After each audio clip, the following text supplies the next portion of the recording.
2025-26 ಯಾರು ಕೂಡ ನಿರೀಕ್ಷೆ ಮಾಡಿರಲಿಲ್ಲ. ಶಿಗ್ಗಾಂವ್ ತಾಲೂಕಾ SLC ಫಲಿತಾಂಶದಲ್ಲಿ ಜಿಲ್ಲೆಯಲ್ಲೇ ಪ್ರಥಮ ಸ್ಥಾನ ಪಡಿತದ ಅಂತಕ್ಕಂಥದ್ದನ್ನ ಊಹೆಗೂ ಮೀರದ ಸಾಧನೆ ತಮ್ಮ ನೇತೃತ್ವದಲ್ಲಿ ಆಗಿದೆ. ಶಿಕ್ಷಕರ ಒಂದು ನಿರಂತರವಾದಂತಹ ಪ್ರಯತ್ನದ ಪರಿಣಾಮವಾಗಿ ಈ ವರ್ಷ ಜಿಲ್ಲೆಯಲ್ಲಿ ನಮ್ಮ ತಾಲೂಕು ಮೊದಲನೇ ಸ್ಥಾನ ಪಡ್ಕೊಂಡು ಬಂದಿದೆ. ಇಷ್ಟೆಲ್ಲ ಉತ್ತಮ ಫಲಿತಾಂಶ ಬರೋಕ್ಕೆ ಬಹಳಷ್ಟು ಪೂರ್ವ ತಯಾರಿ ಬೇಕಾಗುತ್ತೆ, ಪ್ಲಾನ್ಗಳು ಬೇಕಾಗುತ್ತೆ. ಎಸ್ ಸರ್, ಯಾವ ಮಕ್ಕಳು ದಡ್ರಲ್ಲ ಸರ್. ಹುಟ್ಟಿದವರಲ್ಲಿ ಒಂದಿಲ್ಲ ಒಂದು ಪ್ರತಿಭೆಯನ್ನು ಹೊಂದಿರ್ತಾರೆ. ಸಿಕ್ಕಂತ ಅವಕಾಶವನ್ನ ಸದುಪಯೋಗ ಮಾಡಿಕೊಳ್ಳದಂತ ವಾತಾವರಣದಿಂದಾಗಿ ಮಕ್ಕಳು ಕೆಲವೊಬ್ರು ಕಲಿಕೆಯಲ್ಲಿ ಹಿಂದುಳಿದಿರಬಹುದು. ಅವಕಾಶ ಸಿಗದೇ ಇರೋದು ಸೋಲಲ್ಲ, ಸಿಕ್ಕ ಅವಕಾಶನ ಉಪಯೋಗಿಸಿಕೊಳ್ಳದೇ ಇರೋದು ಸೋಲು. ನಾನು ಈ ತಾಲೂಕಿಗೆ ಬಂದು 4 ವರ್ಷ ಮುಗೀತು.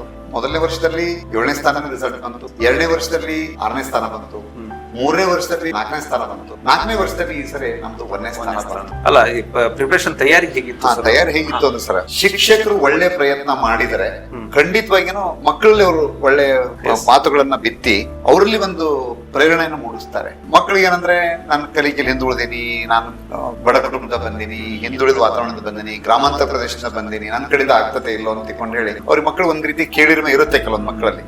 ಅದನ್ನು ಹೋಗ್ಲಾಡಿಸಿ ಅದರ ಮೆದುಳು ಎಲ್ಲರಿಗೂ ಒಂದೇ ರೀತಿ ಇರುವಂತಹ ಸಂದರ್ಭದಲ್ಲಿ ನಿನ್ನಲ್ಲೂ ಆ ಶಕ್ತಿ ಇದೆ, ನೀನು ಮನಸ್ಸು ಮಾಡಿದ್ರೆ ಮಾಡಬಲ್ಲೆ ಅಂತ ತಿಳ್ಕೊಂಡು ಹೇಳಿ ಅವರಲ್ಲಿ ಒಂದು ಆತ್ಮವಿಶ್ವಾಸ ಮೂಡಿಸಿ ಅದಕ್ಕೆ ನಮ್ಮ ಟೀಚರ್ಸ್ ಮನಸ್ಸು ಮಾಡಿದ್ರೆ ಖಂಡಿತ ಮಕ್ಕಳನ್ನ ಉತ್ತೀರ್ಣ ಮಾಡ್ತಾರೆ ಅಂತಕ್ಕಂಥದ್ದು ನಮ್ಮ ಗುರುಗಳು.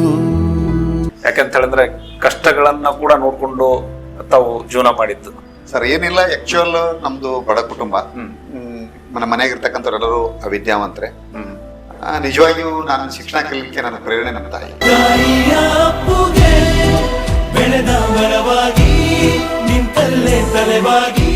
ಒಂದನೇ ತರಗತಿಯಿಂದ 7ನೇ ತರಗತಿ ನಮ್ದು ಸರ್ಕಾರಿ ಪ್ರಾಥಮಿಕ ಶಾಲೆ ಕರ್ಜಿಗಿಲ್ಲಿ ಓದಿದ್ವಿ.